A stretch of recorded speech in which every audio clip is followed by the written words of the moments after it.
Good morning, good afternoon, good evening. Thank you guys for joining the 9 Innings podcast hosted by yours truly, Kevin Thompson, founder and CEO of 9 Capital Group. Thank you guys for joining us. As I always say, subscribe to the channel. As I always say, go and get my book, MLB to CFP, live on Apple and Amazon. If you have any questions, comments, or concerns, you can email us at info@9icapitalgroup.com. Send us your questions, or you can go to the website at www.9icapitalgroup.com. Schedule an appointment. As you know, we're here to do what? Educate, empower, and engage. And today we're here to engage business owners. Some things are very common when I talk to our business owner clients and we talk about succession and selling their practice. Some of the commonalities today we're going to discuss on this podcast. We talked about succession, not the HBO show, but actual succession. When you should start, what you should be looking for, and how the process works. We're going to be high level today. So let's get it.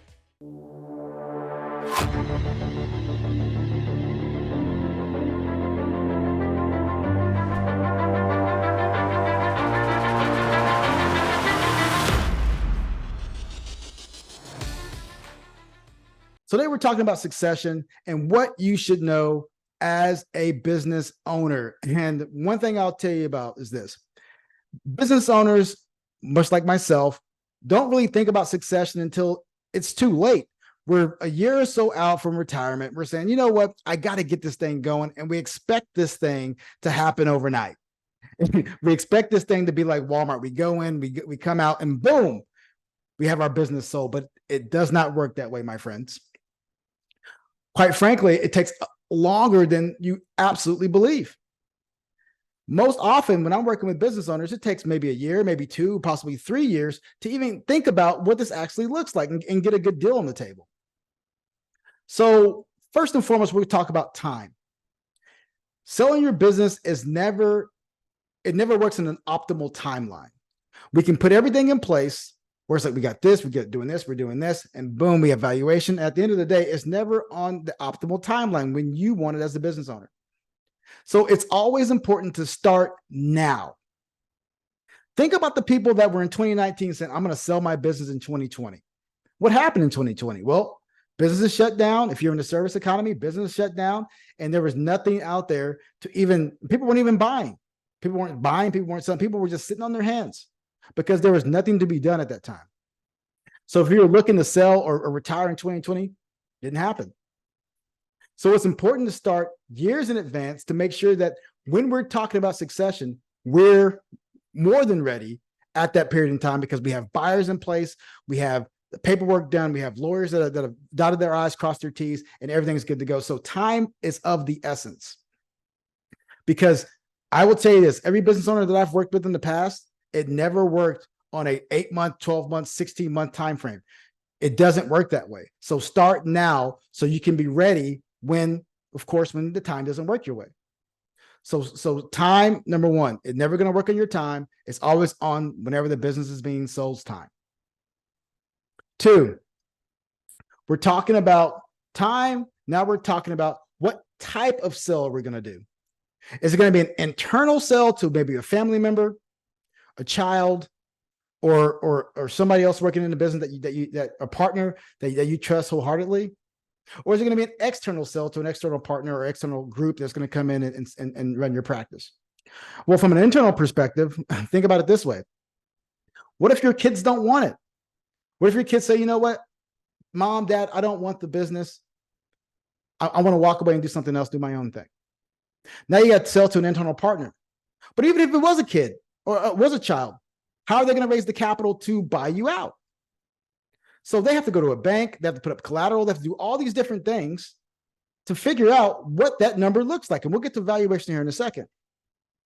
So we're talking about selling your business internally. So you're gonna have to, either your business partner or your family is gonna have to bring the money to the table that's gonna suffice for you to walk away from the practice. And what does that look like?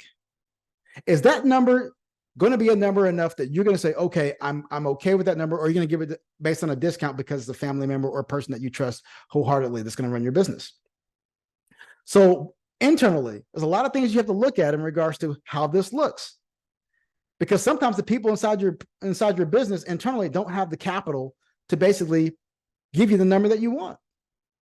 And then if it's an external sell, you've built up so much goodwill over the last 2, 3, 4 decades of work in your business. Are you willing to put your name on the line with all these contracts, especially if you're in a service business, all these contractors that you have relationships with? Are you ready to put your name on the line and have them smudge that, something that you built up over the last 40 years, 30 years? Typically, the answer is no. But ultimately, you have that goodwill built up. And then secondly, are they going to come into your business and keep the culture the same? Are they going to come into your business and make sure that your employees stay employed and they keep the culture the same, that when they do come in, they don't just tear everybody apart and now that the business is running on gas and fumes? So it's important to us to find an external partner when we talk about buying or selling a practice that's going to be in your same interest and aligned with your same values when we have that conversation. So that goes back to time. That takes time to find that. So we talked about time. We talked about whether it be an internal sell, external sell. What kind of a sell is it going to be? Are they going to sunset you out over a 3 to 5 year period or a 7 year period? What that looks like? Are you going to discount the cash flows to where they can do it more efficiently if it's a family member? And thirdly, valuations. What kind of valuation are you going to get for your business? Because I'll tell you this, the valuation that you're going to get for your business is never the number that you want. It's never what you think. Nobody loves your baby like you love your baby. So whether it be 2x, 3x, 5x, 10x, whatever type of industry that you may be in, the number is never going to be the number that you want. Very rarely. But here's the kicker. It's finding that buyer. It doesn't happen overnight.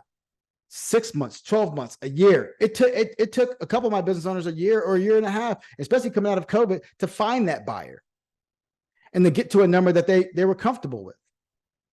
So getting with the company, getting with your financial advisor, of course, having them get with the company and getting you a proper valuation done to where they can put you on the market. Or if you have someone that you know that wants to buy your practice, giving them that number and saying, this is what the valuation is based on cash flows, based on revenue. And then when you extrapolate that over a 5, 10, 15-year period, this is the multiple that's going to be needed to sell the business. The valuation matters. The reason why it matters is because that number is going to have to be that number to where you can generate income for the rest of your life as a business owner and live comfortably. Can we get you that number? Will we get you that number? Traditionally, working with a financial planner, an attorney, and a team of individuals has helped individuals get to that number. Whatever that number is, higher or lower than you expect, but a number in a mid-range is something that you're going to be comfortable with, that you can walk away and say, okay, I'm comfortable with that number. I'm not going to guarantee anything, of course, because that'll be wrong. But ultimately, working with a team will help you get to where you want to go. So we talked about time because, again, like I said before, it's never on your time. Start now. Start now to figure out what this process looks like. Get you a financial advisor that's going to work with business owners, that's going to walk you through the process so they can start planning for that eventual exit 5, 10, 15 years from now. We don't know what the time's going to look like because the same people that were working on their plan 5 years ago and thought they were going to retire in 2020, we know what happened. It didn't happen. So it's important to start today so you can be prepared. Because when you start seeing things that are happening, especially in the overall economy, whether it be with artificial intelligence or what have you, that can change the number on the valuation. So time is very important. 2, we talked about an internal versus external sell. Will that external sell keep your culture the same? Will they keep your goodwill up? Will they make sure that all your employees have jobs? If it's an internal sell, how will they get the capital that's going to be enough to buy your business? Are you going to discount that for a family member? It's very, very important. And finally, valuations, getting with a team that's going to get you the proper valuation for your company based on cash flows, based on whether it be a discounted cash flow mechanism out in the future. It's very, very important. So the moral of the story is this: having a team of individuals on your side works for you. If you have any questions, comments, or concerns, you can reach out to 99 Capital, and we would definitely love to help you guys out because this is something that we do for business owners time and time again. Thank you guys for joining us on the 980s podcast. Like I said before, subscribe to the channel. Go and get my book, MLB to CFP, live on Apple and Amazon. Go to the website, www.9icapitalgroup.com, schedule an appointment, or you can send us an email at info@9icapitalgroup.com and ask questions. As you know, we're here to do what? Educate, empower, and engage. And today we talked about succession, not the show, but actual succession and what it means for you as the business owner. There's 3 things that I think that business owners overlook, and we can definitely love to help get you on the right path. Stay humble, stay safe, and I'll see you again soon.